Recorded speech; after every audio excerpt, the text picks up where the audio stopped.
one of the world's best referees. That's Tony Weeks from Las Vegas, Nevada. Hello, Tony. Hello, how you doing, Ray? Good evening, Tony. Tony, just tell me a little bit about your background. Where were you born? I was born in Brooklyn, New York, and grew up and lived there pretty much majority of my childhood. And it was great. It's a tough neighborhood. I think, a lot of the skills I grew up. When I growing up in Brooklyn, a lot of skills you kind of hone, and it's like they say, if you can make it there, you can make it anywhere. And that's so very true. There you go. So, but I would, if I had to do it all over again, I would never want to grow up nowhere else but New York. Yeah, you wouldn't change anything? Not at all. And from New York, you moved to Las Vegas, is that correct? No, actually, I went to college. I left New York around 19 years old. And I went to college in Fort Scott, Kansas. Okay. And that was a bit of a culture shock, going from the inner cities to the country, so to speak. Sure. And, but it was great. It was good. It was my first experience seeing how the other half lives, and just meeting new people, different cultures, and ways of life. But it was great.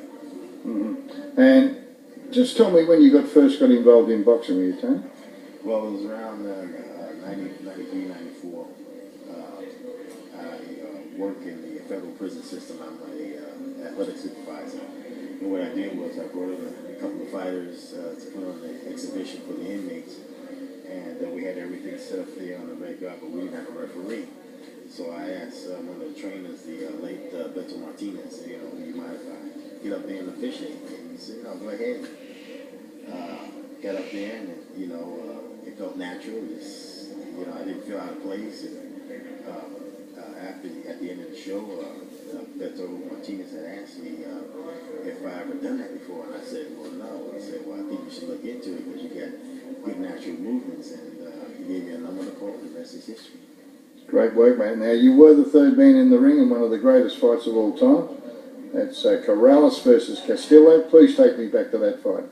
Wow, what an event, what a fight, what a night. From bell one, non-stop action, toe-to-toe. Nobody was running, nobody was clinching, nobody was holding. It was a real good, clean, hard-fought fight. And this progressed round after round after round after round. And I believe it was around the 7th or 8th round where, towards the end of the round, Castillo landed a hard punch and knocked the Corrales' mouthpiece out. And Corrales was clearly shaken up from the punch. But luckily it was towards the end of the round and he recovered, and at the end of the round the fight resumed. Going into that now famous 10th and final round, both fighters expended a lot of energy and a lot of punishment on each other. So as a referee, I was concerned about the safety of the fighters. That's number one.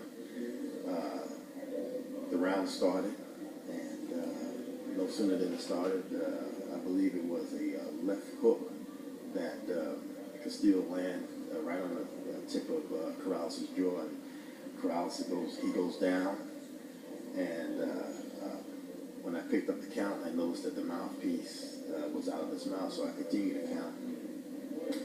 He was still focused. He was still alert. He answered all my questions. He got up, and I called time and have the corner company insert the mouthpiece back in. They insert the mouthpiece back in. We start the round again. No sooner than the fight resumed, Castillo knocks Corrales down again. Now at this point of the fight, I'm really concerned because, like I say, both fighters took a tremendous amount of punishment up to this point, and I was really concerned about Corrales. However, when I was counting, I'm observing him and I'm looking at him, and he's still focused, he's still eyes, he's still clear, and everything is still ready to go. When I decided to let the fight resume, I informed Corrales I was going to deduct 2 points from him for spitting the mouthpiece out, and he had a response like, "What for what?" You know. But I went up to the corner, and Joe Gruson was over there, and he was trying to buy a little time for his fighter, you know, saying some words, but I wasn't having it. I was like, you know, I'm yelling at him, put the mouthpiece back in, put it back in.